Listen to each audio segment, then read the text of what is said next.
Hey everybody, it's Steve at Short Shift Garage. So we're about to ready to dive into VE tuning, and the reason we got rid of all the other videos is because the other videos didn't fit every single version of the PCMs that we're currently using, and this still doesn't fit 100%, but it'll get the 2011 through the 2023s covered. That's as broad as I can do. The prior years, some of the 2010s it'll cover, but I can't guarantee that. But prior to that, you're kind of going to be stuck with a few things, and I'll show you how to get over a couple of the bumps. But for the most part, we're going to be looking at 2011 through 2023s. So one of the first things I want to show you is why we're going to go the route we're going to go. First of all, I'm going to open up a tune file, the one we just created in the past lesson. It's this guy right here, and I'm going to do something here that's it's not conventional. I'm going to multiply the entire data base, the entire VE table by 1%, so that'd be 0.99, and I'll raise it by 1% just to show you that I've changed everything in this table. Now I'm going to go over to my current tune. I'm going to grab the long-term fuel trim bank 1, the SDFT, basically, you know what I'm doing. I'll grab that guy there, copy it. This is just for example. And I'm going to grab all that, and I'm going to paste that in there. I'll paste it in by percent, so we know we changed those numbers pretty good.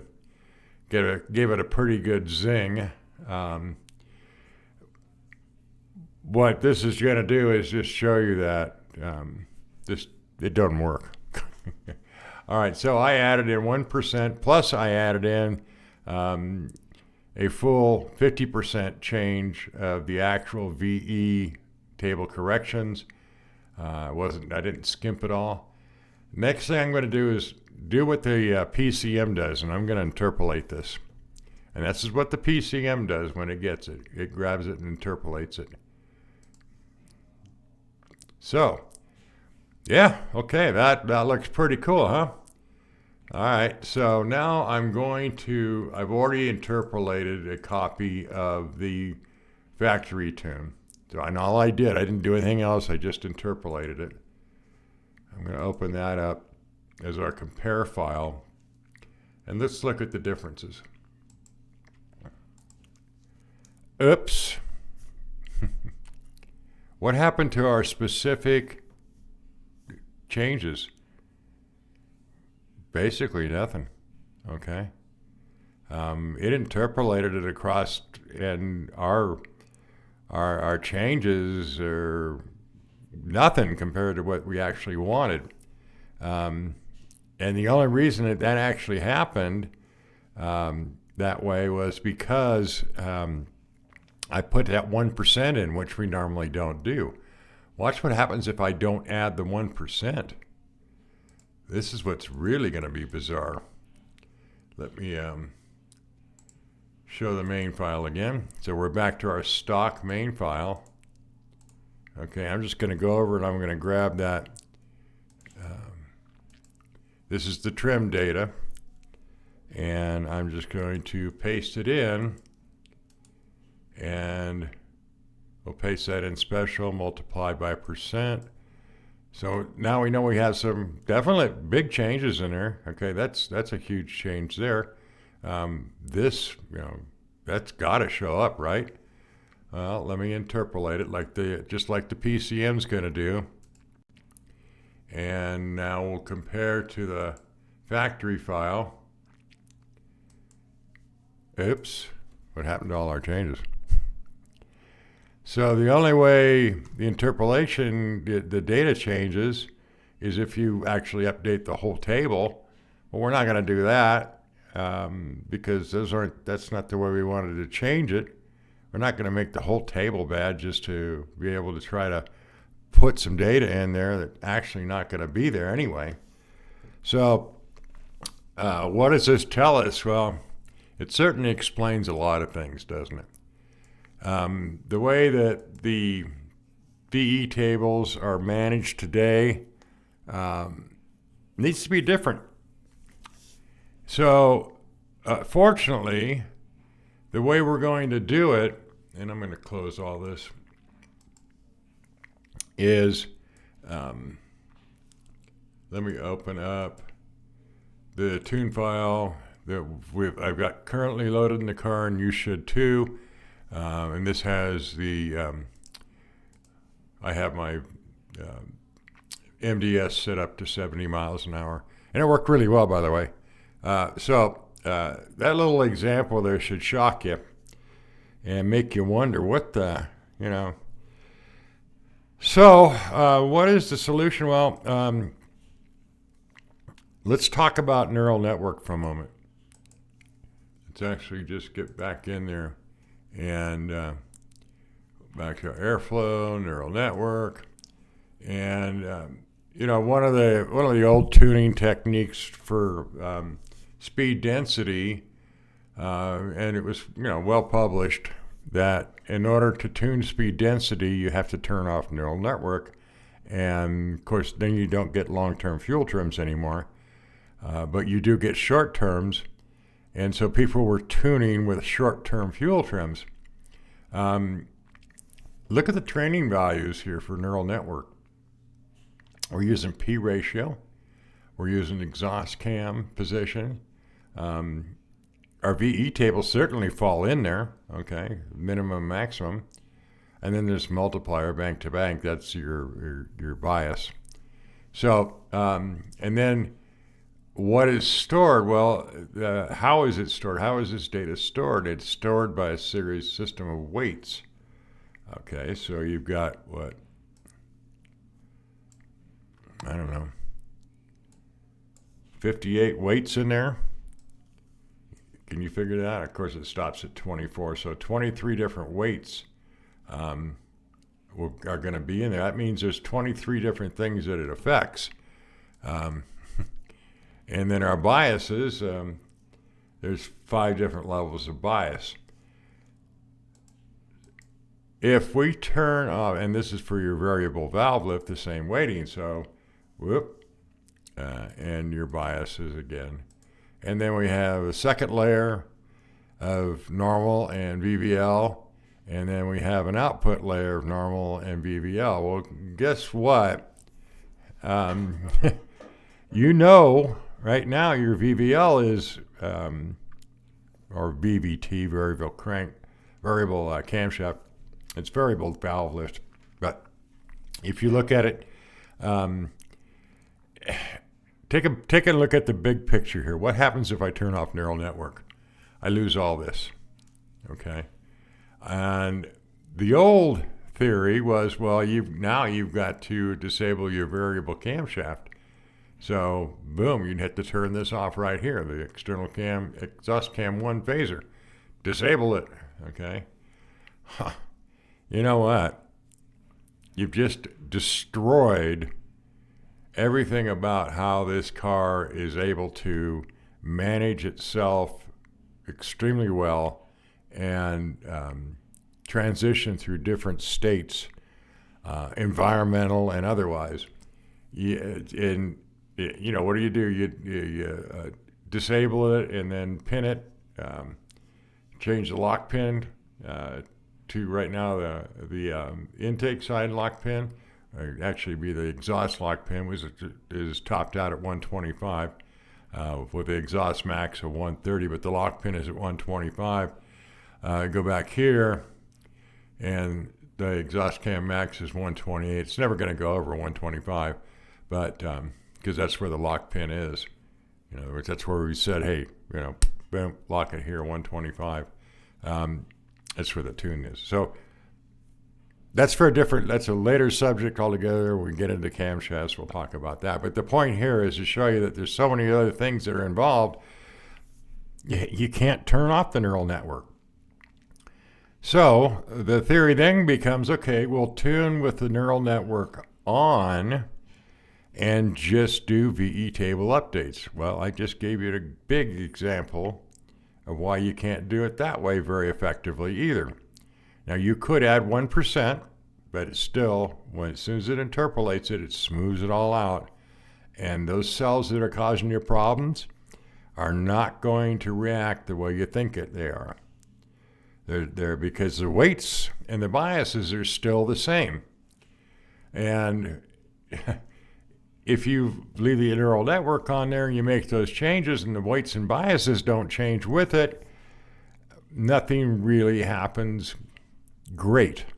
Yeah, you might see a small reduction, but I mean, I've gone as far as 15 tunes on my 2023, and I finally pushed it over an edge at one point, and it started misfiring.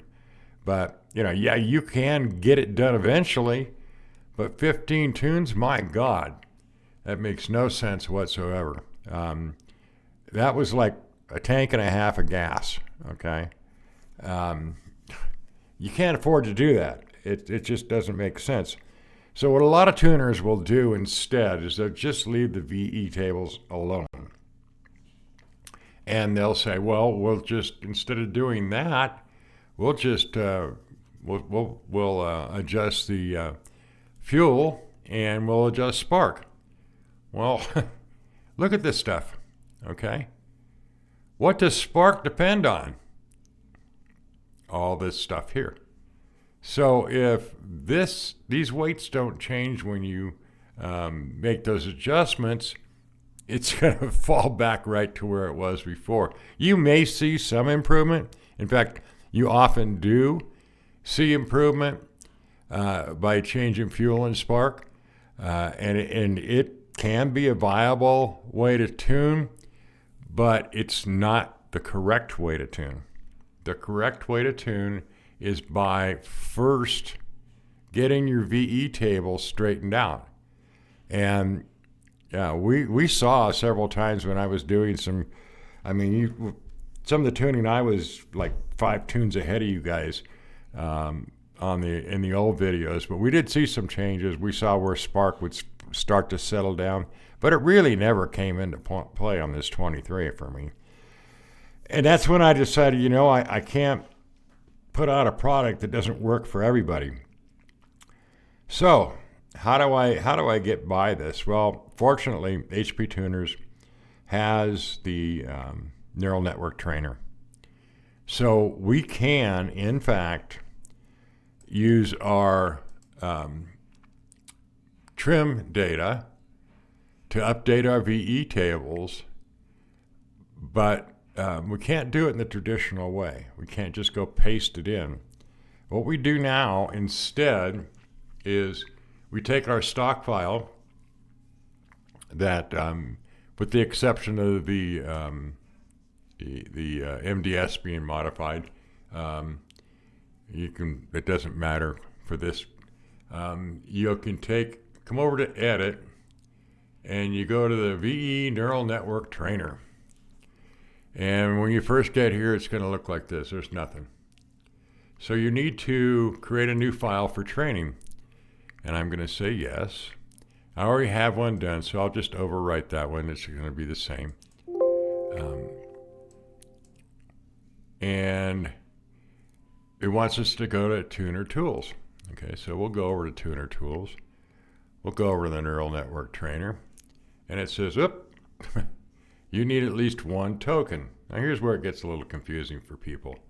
Okay, so how do you get one token? Well, you go over here, and I'm currently signed in. I'm going to sign out for a minute. And yeah, if I try to do it while I'm signed out, you won't be able to. You have to sign in. And I'll go ahead and sign in. You guys already got my email address. I don't care about that.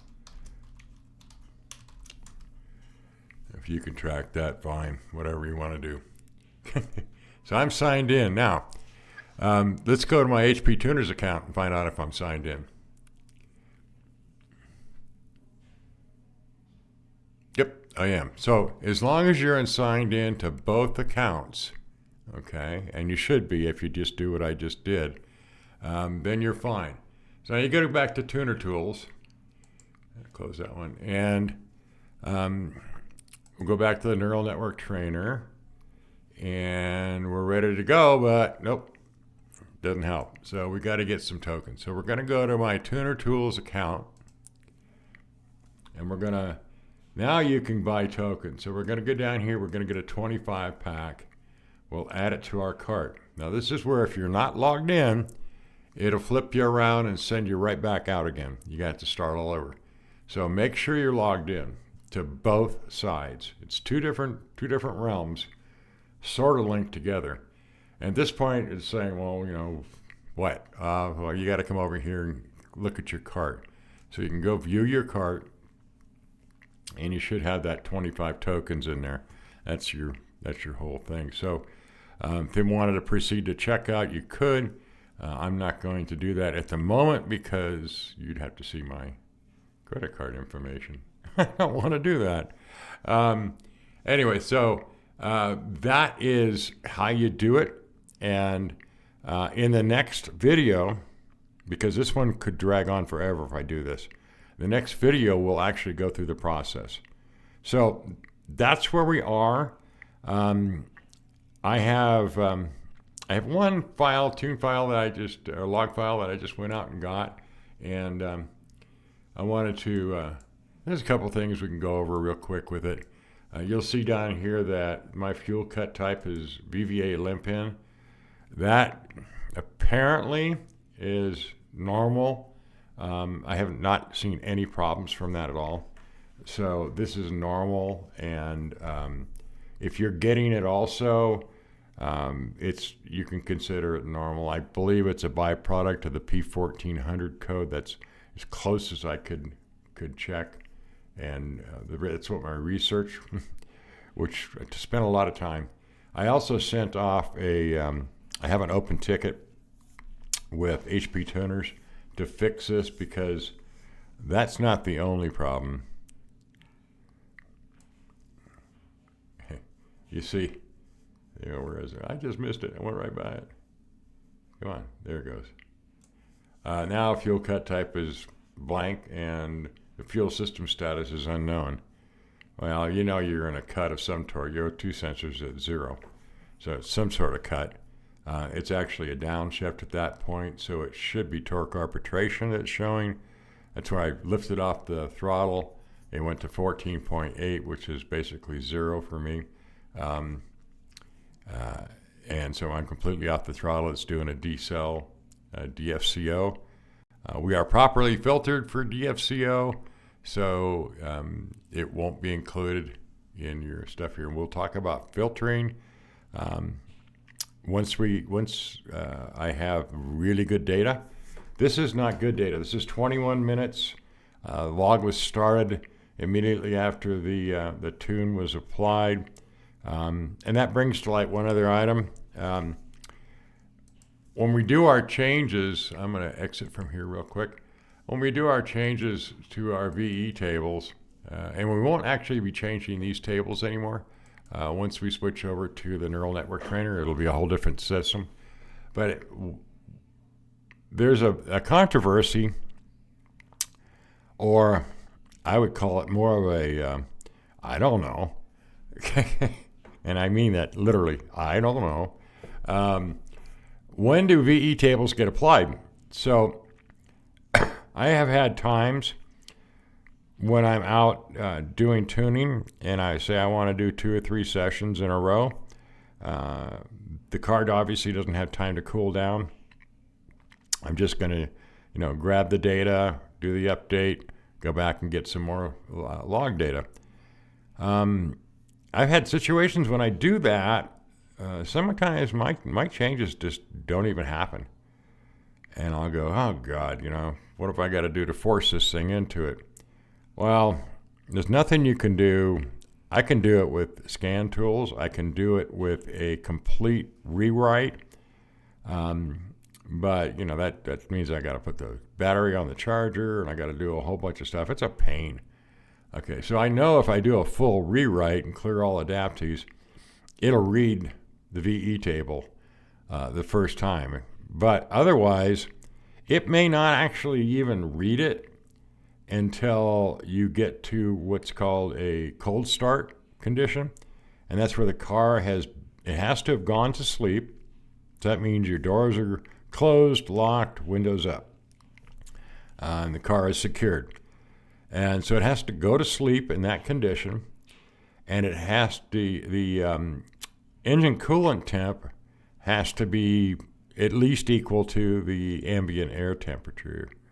I don't know how it would be less, but anyway, so if the two are equal, the car considers that a cold start, and it will, on a cold start, there's a lot of stuff that happens. And along with reading the VE tables and using them, it also will go out and look for any fault codes that you might have, DTCs, and if they don't exist, it'll clear them. So there's a little tip there. If you've got codes that you think you've got cleared and fixed and they just don't clear, wait until the next cold start. It should clear them. Doesn't always work, but it should. So anyway, the point here was that when does a VE table load? If people tell you, well, it loads every time you start the car, that's I don't think so. Does it load every time there's a change? Yeah, maybe not. If the conditions aren't right, it's probably not going to load that table. So there's possibly a solution, and that is instead of just writing the calibration, you write entire, wait that 10-15 minute. By the time you get done with all the other stuff you got to do, it's going to be a 10-minute process at least. Which, hey, it is what it is, and that should prompt a reload. But it doesn't make any difference if you're doing VE changes the way we're doing them, because once it interpolates, those changes are no longer cell specific. They're spread out all over the whole damn thing. And that's why you can watch your next tune file. Everything will shift and change, and timing will shift and change, and everything else, because the neural network, the weights and the biases didn't change. Your VE table did, but those weights and biases didn't change. So the interpolation is saying, whoa, well, now what do I do? Okay, so you may see some change. Now, there's no way of doing it. It's actually not old. It's pretty well accepted, I guess. And that's where you turn off the neural network. Now, if you have a pre-2010 or a car with the NGC PCM in it, with that series, you will have to turn off the VVT, okay, your variable cam phaser. That's going to have to be shut down if you want to tune with the neural network off. You can, at that point, see some results because VE table changes. It will happen, and with the neural network off, yeah, it's going to use that VE table. And you'll get it close. You won't get it dead on the money. But the other problem is that what other things was the neural network affecting that it's no longer managing? And so you can see where the dilemma comes. It's kind of scaled.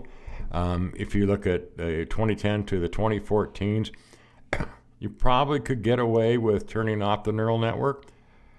But in 2015, we went to GPEC 2As, and the OS became much more complex.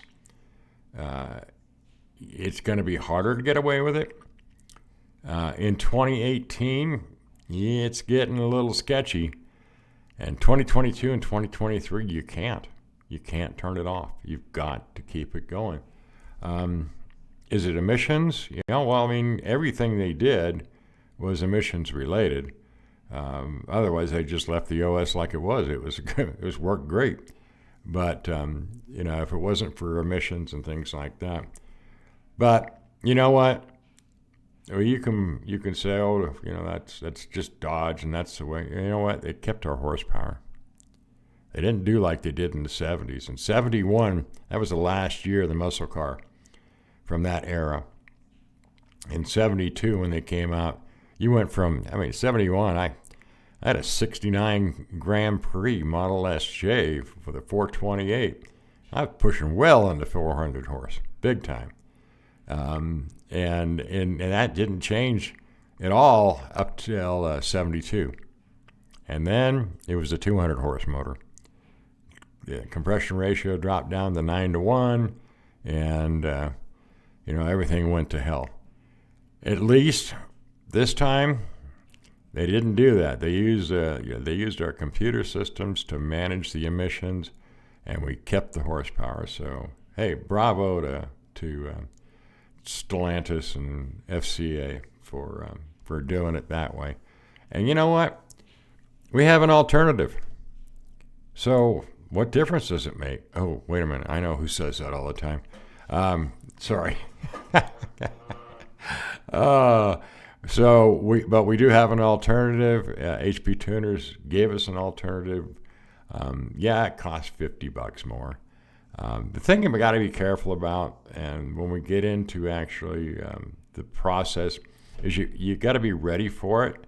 To get yourself ready, make sure you have good log data with reasonably high counts. Now, if I look at the counts here, I don't have enough counts. I mean, that's to me, that's just not enough. I'm just not getting up there high enough in the counts. Let's look at the end. Yeah, so no, I got 800, 993 over here, but that's not even an area I'm tuning in. But so we're going to be working in this area to begin with. So we're going to work it in several phases. So when you start this process, if you can't get it done in 30 days, and I will have these videos done in 30 days. I will have mine done in 30 days. So if you're using the videos to learn from and tune from, you might want to wait until the last video is out before you start it, but just learn how to do it if you want. And if you don't mind spending the extra $50 for another 30 days, then hey, I'm probably going to have to too, because I can see mine drawing out. I'm not just tuning, I'm making stupid videos too. Anyway, so this, I need something in the thousands here in order to have good data. There's a little trick I'm going to show you right now. Suppose I had a bunch of bad data, which is probably all this down here, and I only wanted the good data. If you if you put your mouse or your pointer here at the bottom of the screen on this area, and you scroll back and forth and look over here, it'll tell you the zoom. So that's 10 minutes of data. So I could take that 10 minutes of data, and I can take and export it as a HP Tuners log file and export the visible ranges. Okay, so this is the visible range, which is that 10 minutes. I can export it out, and we'll call this 10 minute, whatever you want to call it. And now I can close this log file, open that log file, and it will give me 10 minutes worth of data. And you can see all the counts drop down to very little. And now I could even do this again, and I could get it down to 2 minutes or 30 seconds, of data, and still cover a pretty big area because I've now reduced it down to 10 minutes. So we could do 20 seconds of data right there. Okay, but it doesn't affect the data that's here. You'd have to do the same process again and then see that 20 seconds. That can help if you're dumping your file off to Excel and you need to get it trimmed down and you're trying to figure out, well, there's a lot of reasons for that. We'll talk about it some other time. Okay, so that's it. That'll end this video today. Thank you very much. I will be back probably tomorrow night. I'm hoping after work I'll sit down because I'll get a log file on the way to work tomorrow. So I will come back maybe in a day or two and have another video, and we will venture into the world of neural network training, because that's the way we're going to go. And that's the way everybody should be going, not just us. Alrighty, guys, you take care. Have a good one. Like and subscribe, please. Bye-bye.